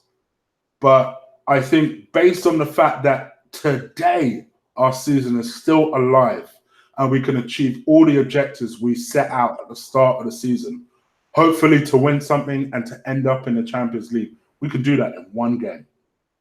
Can I ask you a question? One game. This is going to be controversial, yeah? Go. I'm just throwing it out there. I'm not saying whether I'm on either side. I'm just putting it out there, yeah?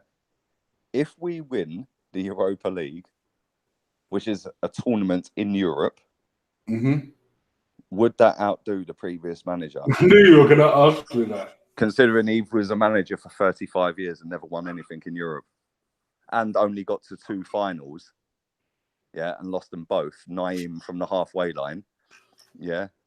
No, it weren't him, was it? It was Galatasaray, wasn't it? Yeah, Galatasaray when we lost. Yeah, and then Barcelona when we lost. We were robbed in that. But Henry, I still have nightmares. Yeah, my man clean through, 1-on-1, right foot. You put your mortgage on him, bruv. You put your mortgage on. Yeah, but you know what? You see that Champions League final? He cocked up making the wrong substitution, bruv. Yeah, you're taking off a goal scoring midfielder. You know what I'm saying? Well, it's Sask, yeah, I remember. No, not for me, because the Europa isn't more important than the Premier League.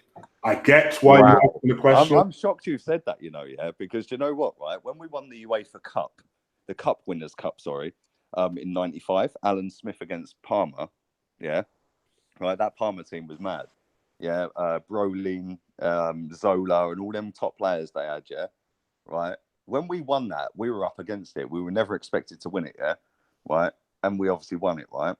Now that is basically a non-competition anymore. It's the Cup Winners' Cup. It's obsolete now, yeah, right.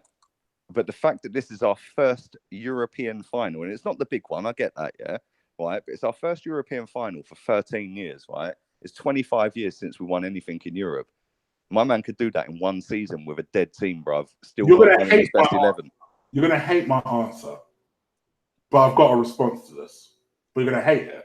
Go on. Bruh, you can't tell me that regardless of how we all feel about Wenger, believe me, I am no Wenger fanboy.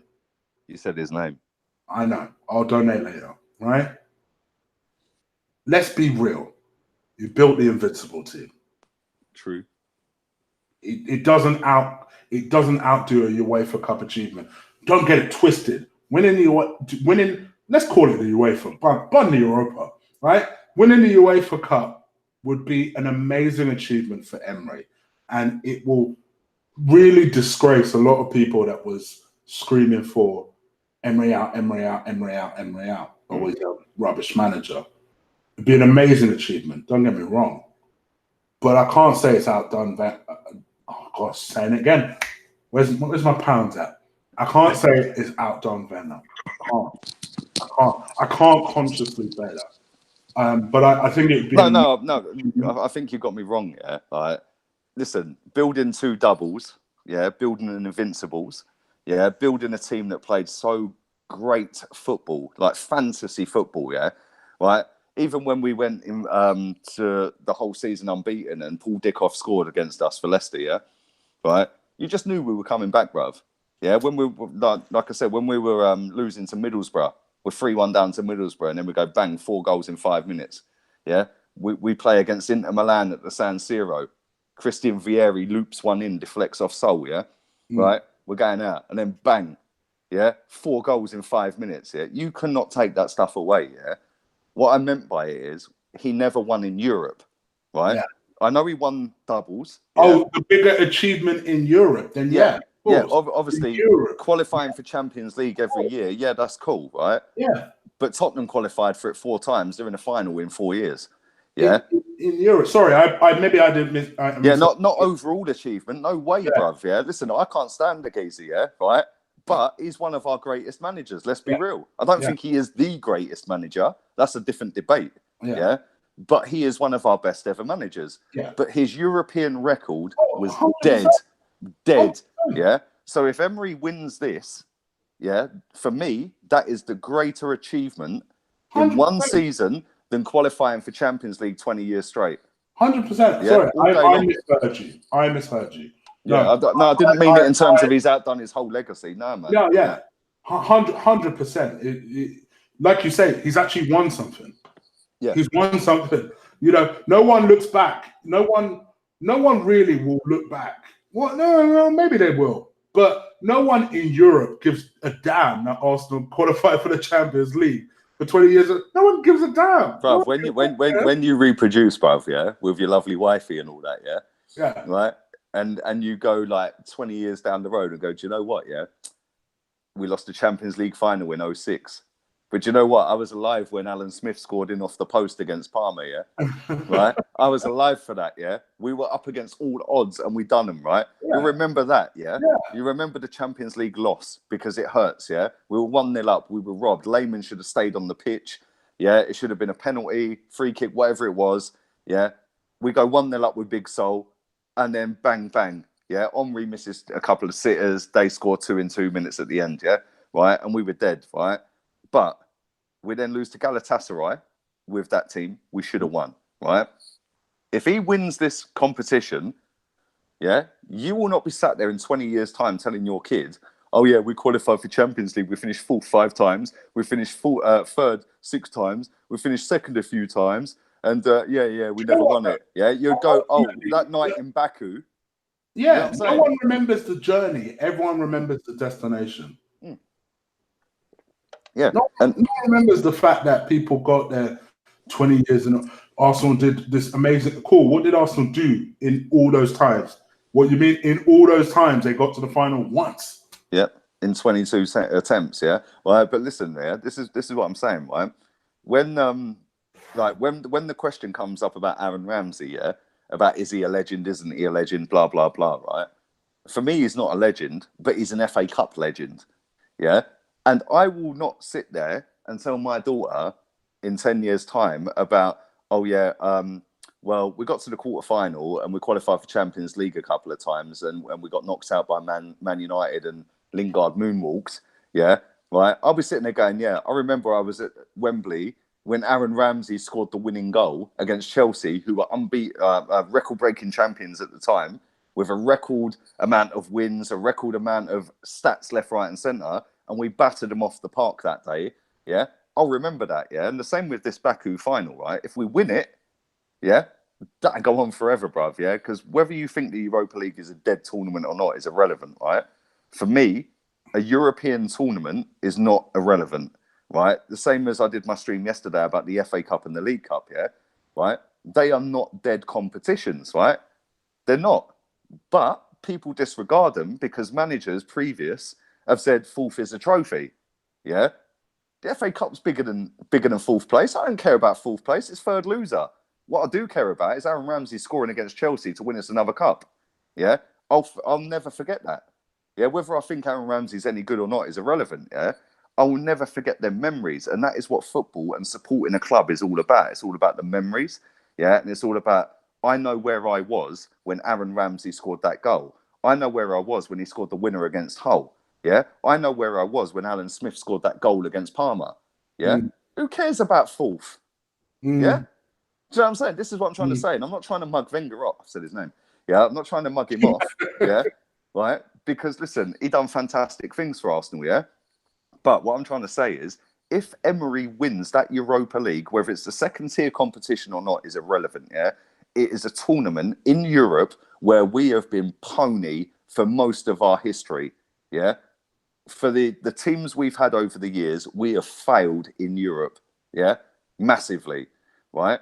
So if he wins it, for me, that is right up there, bruv, yeah, because you have actually come in first season with a dead team. You don't know your best 11, yeah. You've got both your strikers banging it in. You've got a defence that can't defend. You've got midfielders that can't defend and can't create anything, yeah. You've got a number 10 playing at left wing, right? You've got Mkhitaryan, who probably can't even go to the game, yeah? If he wins that, that is a massive, massive achievement for him and his first year at the club, yeah? It can only get better from there, bruv, trust me. I agree with you. And just a quick shout out to J Rob. He donated earlier and I completely missed it. Sorry, J Rob. He enjoys both of our shows, so big shout out. Thank you. Yeah, nice one, man. Nice one. Also, we're on 99 likes. There's 153 people watching. Jesus Christ. Jump us right over that 150. Jump us right over that 100 likes. Come on now. Just a little movement. Just a little. All right, let me stop this big black guy moaning. Wow. 100 likes. There you go. Right. So that's that really. And that's pretty much us covered it. We've given you an hour, well over an hour and a half of our time. So I'm hoping you've enjoyed it, enjoyed the show. Please make sure you do crush that like button. All jokes apart, it always helps drive traffic to the show. And also hit that subscribe button. Thank you to Lee. Big thank you to Lee, actually. Gave me very kind shout outs on his live stream. And subsequently, just because Lee has the power like that these days, I had like over 30 subscribers. I was like, happy. Yeah, nice one, man. No, nice one. Hopefully they enjoyed the content. And big up everyone who watched. Thanks for having me on again, man. Big up to everyone that's watched. Also, hopefully we've not offended too many people. I know you say fuck. I don't care if they're offended or not, man. Listen, I ain't gonna change. I get people tweet me go, because you've got 16,000 Twitter followers, yeah, you need to think about what you tweet and maybe you should rein it in. Why should I fucking bite my tongue just because you get pissed off by what I tweet, yeah? Like, if I don't like it, fuck off and unfollow me, innit? Yeah, simple as. I ain't gonna fucking change who I am. Yeah, and I think ultimately, I know people always say, "Oh, Chig, always try and be the diplomatic one," and it's for me. I guess it's the HR in me. I always try and bring people together, but also I am from the bits as well, and I'm a bit stubborn, and I'm Nigerian. And Nigerians. Listen, at the end of the day, Chig, right? And ultimately, the way I see it is, like Lee just said, I try and do it diplomatically and nicely, but when you tell me that I can't do a season review with someone because they have a viewpoint that is different from yours, that I won't accept. Yeah, tell them fuck off and don't watch it. Tell them get a life. For me, I think it's ridiculous that people can't express their opinion, right? I've never in my life, for all of Lee's faults that you might want to point out, I've never seen Lee say, "You're an idiot for thinking what you think." Bruv, I've never seen that. listen, Chig, right? Yeah, everyone knows who Ty is, yeah? Right? Everyone knows who Ty is, right? That guy is so like previous manager. He will Yeah, never hear you slag off a player that plays for the club. Yeah, whether it be a kid, whether it be a woman player, yeah, for the women's team, whether it be a first teamer, whatever. He bleeds Arsenal Football Club. yeah, Yeah. When I say to him, I go, do you know what? Yeah, I rate you because you never mug me off because you know how I feel about previous manager. Yeah. He goes, why would I mug you off, brother? It's your view. Yeah. It's exactly. your view.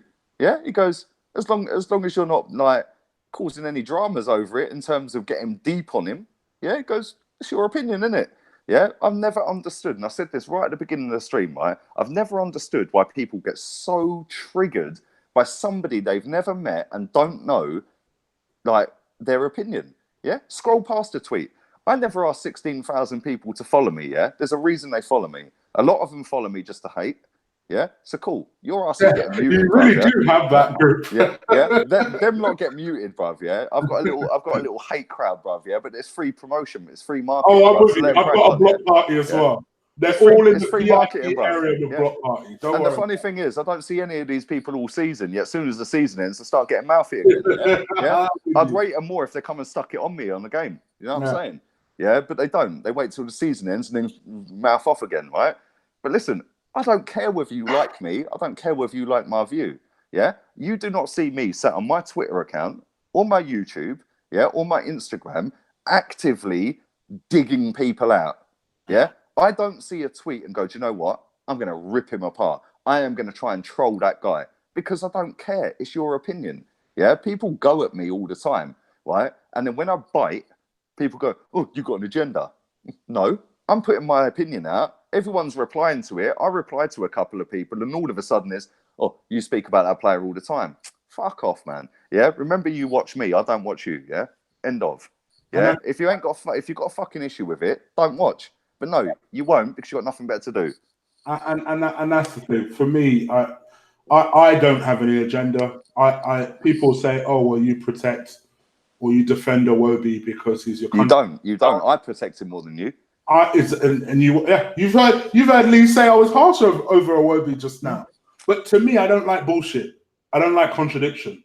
I don't like it when someone is on Twitter just bantering a Watford player, and then they get told, oh well, he's better than another player who's an Arsenal player. That don't make no sense to me. Do you know what? Right at the end of the day, yeah, I hate Twitter. I've told you this a million times before. Yeah, I can't stand that platform. Right, and that platform has no correlation to the views I get on YouTube. Right, because I ain't even linked the last 10 videos to my Twitter account. And the views are still mad. Yeah, so I'm seriously considering deactivating my Twitter account, right? The only reason I haven't is because there is a lot of people I speak to, not just Arsenal fans, there's a few Chelsea fans on there, yeah, even a couple of Tottenham fans, Man City, Man United, Liverpool, that I've spoken to for a very long time, and a lot of Arsenal fans that were there on my previous account on Twitter, yeah, right? Which is why I haven't deactivated, yeah? And I could pop out my phone number to these people, but at the end of the day, I haven't because it's like, why should I deactivate my account? Yeah, I'll just use it less and less, right? People sit there and they troll and troll and troll and troll. Yeah, I couldn't give two fucks what you tweet. Yeah, and I'll be straight up. I don't even see 3/4 of your tweets. Yeah, maybe more, 8/10 of your tweets. Yeah, right? People actively search my to go and see what I've tweeted to then hate. Yeah, go get a bird, man. Seriously. Yeah, go get a fucking missus. Go finger your missus or something, brother. Yeah, right. Because, listen, I'm just saying what I'm saying. I had some guy earlier. I've muted him in the end. Yeah, he goes, yeah. You English fans are all fucking deluded. Remember, you support an English football team, bruv. Yeah, you know what I'm saying. Yeah, yeah. Undercover racism #1. It's just racism. Yeah. Right? Imagine if I said that about him. Yeah, the guy's. I don't know where he's from, but I think he's an Asian guy. Yeah, right. Imagine if I said something along them lines towards him. Yeah, I'd be suspended, bruv. Yeah, I'd have police knocking on my door and nicking me for being racist. Yeah, right. My man's giving it. Oh yeah, you English fans are deluded. Yeah, you support Arsenal, bruv. Remember, they're an English football club based in London. Yeah, right. Not only that, you spam my fucking timeline daily because I've got an agenda apparently against Mesut Ozil, yet he can't fucking stand a Wobie. And this is what fucks me off, Chig, right? I'm going to wrap this up in a minute because I'm waffling, yeah? Right? I was just thinking right? No, but what pisses me off is people go, yeah, but you don't like Ozil, yeah? But you think that Mkhitaryan and Iwobi are better. No, this is where people can't engage their brain, yeah? Both of them footballers are dead compared to Mesut Ozil.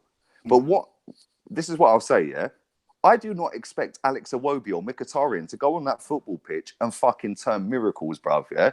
What I do expect is our highest earner, right, that's dubbed the best fucking playmaker in history of football, yeah? World-class talent, most assists and all this shit, yeah? I expect that guy to turn up 8 out of 10 games, yeah? So when he doesn't, I'll have a fucking issue. When a Iwobi on 1/11th of the money, yeah, gets a better output across the whole season than said player, yeah, what, am I not allowed to big that guy up? Yeah, this guy's come through the youth system, yeah, he's been abused racially, yeah, I was there when it happened at Man City last season, at home, yeah, the guy has gone through everyone jeering him when he misses a shot, and he's on 40 grand a week. That guy is not an issue to Arsenal Football Club, mate, yeah, right? The guy that's dubbed the best number 10 in the world has only hit double figures on assists once in 6 years, yeah? So can I not expect better from somebody who's apparently the best playmaker in history, yeah? So when I do tweet something, yeah, like I said, I don't sit there and reply to tweets. I tweet my opinion and my tweet. All of a sudden, it's like they're fucking magnets to my tweet. They then reply. I then reply to a couple of them. All of a sudden, I have an agenda. Yeah, you speak about him all the time. No, motherfucker. I tweet once, people reply. I'm replying back. Yeah, you know what I'm saying? But then it's, yeah, but you rate Iwobi over him. No, I don't. But I expect less from Iwobi than I do from him. Yes. Yeah, which is why I've come that close to deactivating my Twitter twice in the last couple of weeks, because you know what? There's so many fucking dickheads on there, yeah? Like, literally, yeah, faceless motherfuckers. Some other cunt the other day giving it the fucking, oh, yeah, well, you're a fucking prick. My man standing taking a selfie in a dirty mirror, yeah, with clothes hanging up on his fucking curtain pole, yeah, in front of a single bed. My man lives in India, bruv, yeah, shacking up at mum's yard, yeah, telling me I'm not a true Arsenal fan. Yeah, go fuck yourself. Yeah, I saw people get at him. You know what I'm saying? Mate, Turkish women him as well, bruv. Trust. Yeah, and it's like, listen, you want to sit there? My man's writing letters to fucking the previous manager. Fucking turn it in, will ya? Yeah, there was life before that guy, bruv. Trust me. Yeah, and we've seen that. I'm with you, bro. I'm with you. All right. Well, thank you to the 160 people watching. Yeah. 115 likes. Ain't bad. Yeah, share that around. All the haters control. Crack on. Still like a little more than that, but thank you so much for watching. Lee, do you want to let the people know where they can find you and your imminent player? Yeah. Don't bother following my Twitter. I can't be asked with that. Fuck Twitter, man. Go follow me on Instagram, LeeGunner82. DM me that you follow from Chig Show. I'll follow you back. Do not harass the shit out of me. Yeah. When I follow you back, I'll follow you back when I read the DM. If that ain't within 10 minutes, chill, man. Seriously, I will follow you back. Yeah. I swear, some of these people, man. I swear, it's like. I get that on Twitter. I get the people saying, "Follow me now," so I don't. Just because you demanded, I won't. Do you know what, right? I'm not a prick, right? I'm trying to get my Instagram up to 10K so I can use the swipe up feature to link my videos, so it's a lot easier, yeah? I'm on about 7.2 right now, yeah? And I've been saying it in my daily videos, right? And a lot of people, fair play to them, they followed me. I never knew I had a massive following in Australia, bruv, yeah? Right? I swear to God, yeah? So many people from Australia fucking watch my videos, right? But listen, some people, they DM me, I don't reply and open that and follow them back inside a second. So then they spam the shit out of it, yeah? Just chill, man. I'm busy, yeah? I'm with you. I will open my DMs and I will reply to every single one of you and I will follow you back if you say you followed me from my show or your show, yeah? So that's cool. Just chill, right? Other than that, I'm over 14K on YouTube now, yeah? So thank you to everyone who's subbed to that, mate. Congrats. I can't believe... Do you know what, yeah? That Gunner Bang channel I had, bruv, yeah? There's a reason that shit It's a happened. distant There is a memory. reason that I shit did say happened, that bro. to you yesterday on WhatsApp. Yeah, There's there is a reason for that shit everything, goes down. mate. Yeah, there is a reason for everything, yeah. And I've had more views on this channel in 5 months and more subs than I did on the last one in 1 year. Because Apparently, you know, I mean, I won't say too much because we're out live, but you understand a lot more about your channel now yep, than you did about your Ghana channel, Ghana yeah, Band channel. So, yeah. but And the funny thing is, yeah, people are like, oh, all he does is slag the club off. Yeah, I've been positive all season, and in that 5 months this channel's been alive, yeah, right, I've been ultra positive, bruv. Yeah, people go, oh, you only do it to get clicks from said superstar. Really? How many times have I mentioned the guy in my videos, let alone slagged him off? Yeah, right. Yeah. Oh, that gets traffic because people will click on it to see what you say. Fuck off, man. Yeah. When you set up a channel and inside 5 months get nearly 2 million views and 14,000 subs, yeah, come back and holler me and have an opinion. Until then, go fucking suck your mum. Yeah. Everyone fucking has an opinion on how I should do my shit. Yeah, I know what I'm doing. I'm just being me, bro. He's doing all right. He doesn't Exactly. I'm just being me, bro. I'm just listen. A lot of people listen. Right. A lot of people love to hate. Yeah.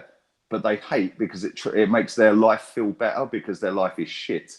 Yeah. They haven't got the confidence to go on a camera and do what we do. Yeah. Right. So they have to fucking knock down the people that have got the confidence. Right. Now, listen, if people don't agree with me, that's cool. I can hear another side. We will argue all the time. Yeah. Right. About Mustafi, about Iwobi. Yeah. I think you're harsh on Iwobi. I'm not. Yeah. Stan Kroenke. Yeah. We can't talk about Stan, me and you. Yeah, trust, bruv, yeah, right. But this is the thing. We're adults and we don't sit there slagging each other off. Yeah, of course not. Right? Of course not. And guess what? We both show our face. Yeah. Somebody said to me the other day, goes, look, fucking imagine having Emery as your fucking profile picture, you fucking prick. Yeah. No, how about show your face? How about I'm all over YouTube, mate? Yeah, you know what I'm saying? My fucking link's in the fucking description, bruv. Yeah, in the fucking bio.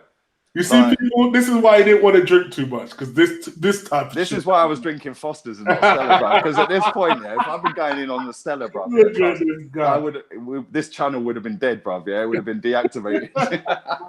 Anyway, I'm gonna fuck off. I'm gonna go for a fag and a toilet break, and in about 15 minutes, I'm gonna do my live stream and my player ratings for the rest of the players, man. No worries. I'm also off. So, guys, follow me on Twitter at Colossal Chig. Follow me on Instagram. Guna_Eagle_I1. Edging ever so gradually to 200 followers. Not quite the 10,000 Lee's looking for, but I only started the other day. So, so let's get that number right up. All the links for all of our social medias will be in the description below. If you haven't subscribed already, please do. If you haven't hit that like button already, please do. I'll be back later tonight with my chopping block. It's recorded. I just need to upload it. So look out for that. Tomorrow, a transfer Guna Eagle Eye special will be on tomorrow because I see you guys like that from the likes I got. Blimey. I see you guys like that one. So I'll be returning that one tomorrow. Content. You're looking at two of the hardest working YouTubers during the summer. That's for damn sure. That Kante work rate, bruv. So definitely keep an eye out and we'll be back. Remember, we still got one more game to play, technically. One more week to go. So I'll catch you guys soon. Take care. Deuces. Lee. Unai Emery is the Dom, bruv. In forever. We're on our way. We're on our way. We're going back. On our way. I'll get there. I don't know. Yeah.